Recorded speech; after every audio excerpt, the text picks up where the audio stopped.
और इस वक्त की अहम खबर आपको बता दें, राघव चड्ढा के ग्रुप को विलय की मंजूरी मिल गई है। राज्यसभा के सभापति ने आम आदमी पार्टी से अलग गुट को मंजूरी दी। बागी सांसदों के गुट का बीजेपी में विलय हो गया है। अब राज्यसभा में बीजेपी की ताकत बढ़ गई है और बीजेपी के सांसद बढ़कर 113 हो गए हैं। राज्यसभा में आम आदमी पार्टी के अब सिर्फ 3 सांसद बचे हैं। तो ये एक बड़ा डेवलपमेंट। अब आम आदमी पार्टी के सांसदों की संख्या 10 में से सिर्फ 3 रह गई है, क्योंकि 7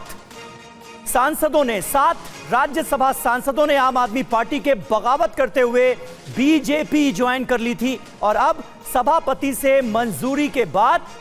राज्यसभा के ये 7 सांसद जो हैं, इनका बीजेपी में विलय हो गया है।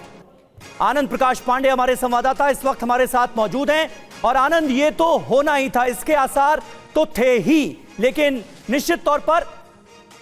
आम आदमी पार्टी के लिए बहुत बड़ा झटका और बीजेपी के लिए खुशी की बात कि 7 सांसद और बढ़ गए हैं राज्यसभा में भारतीय जनता पार्टी।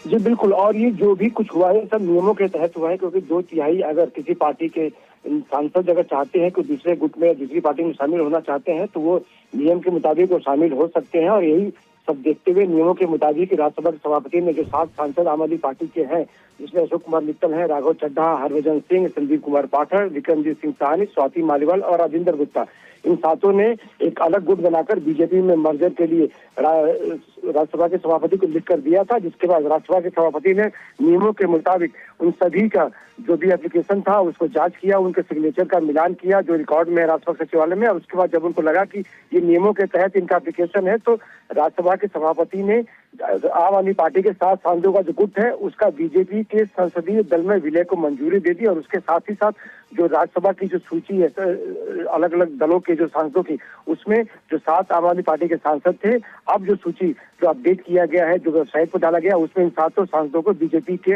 हिस्सा के तौर पर दिखाया गया, यानी कि बीजेपी के सांसद के तौर पर दिखाया गया। जाहिर तौर पर जैसा कि आपने बताया कि बीजेपी कई से राज्यसभा में बढ़ गई है और आने वाले समय में जो कुछ महत्वपूर्ण बिल है कि अगर बीजेपी महिला आरक्षण बिल को फिर से लाती है तो जाहिर तौर पर इस आंकड़े से बीजेपी को इसमें फायदा होगा। साथ ही साथ पंजाब में अगले साल चुनाव होने जा रहे हैं, तो जाहिर तौर पर बीजेपी का इसको एक बढ़त भी मिलेगी और एक मैसेज भी जाएगा कि जो आम आदमी पार्टी वहाँ सत्ता में है उसके सांसद खुद ही छोड़कर आप बीजेपी में जा रहे हैं, तो जाहिर तौर बीजेपी अपने लिए इसको एक बूस्टर के तौर पर भी देख रही है।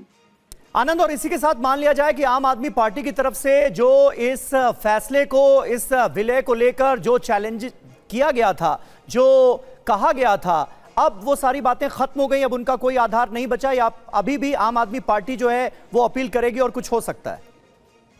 नहीं, देखिए, कोर्ट में जाने का विकल्प अभी भी है, क्योंकि उसमें आम आदमी पार्टी बार बार ये कह रही है कि जो मूल पार्टी होती है, जो मूल संसदीय दल होता है, हाँ, उसके 2/3 सांसदों का विलय होना चाहिए। और ऐसे में अगर एक सदन के सांसद जो है 2/3 शामिल होते हैं तो आम आदमी पार्टी ये कहना है कि ये मूल पार्टी इसको नहीं माना जाएगा, तो ऐसे में इसको चैलेंज करेंगे। जाहिर तौर पे इसकी लीगल स्क्रूटनी होगी, लेकिन जो संविधान का में जो बदलाव किया गया था, जिसके बाद एक तय किया गया था कि 2/3 सांसद अगर जाना चाहते हैं, किसी अलग गुट बना के दूसरी पार्टी में विलय करना चाहते हैं तो वो कर सकते हैं। सभापति ने उन नियमों के तहत इसकी मंजूरी दी है, लेकिन जाहिर तौर पे लीगल स्क्रूटनी का विकल्प अभी भी खुला हुआ है। जाहिर तौर पे आम आदमी पार्टी की अगले साल पंजाब में चुनाव होने जा रहे हैं, तो एक कहीं न कहीं कोर्ट में जाकर एक बताने की कोशिश करेगी कि हमारे अपने लोगों ने धोखा दिया और साथ ही साथ बीजेपी ने सेंधमारी की है।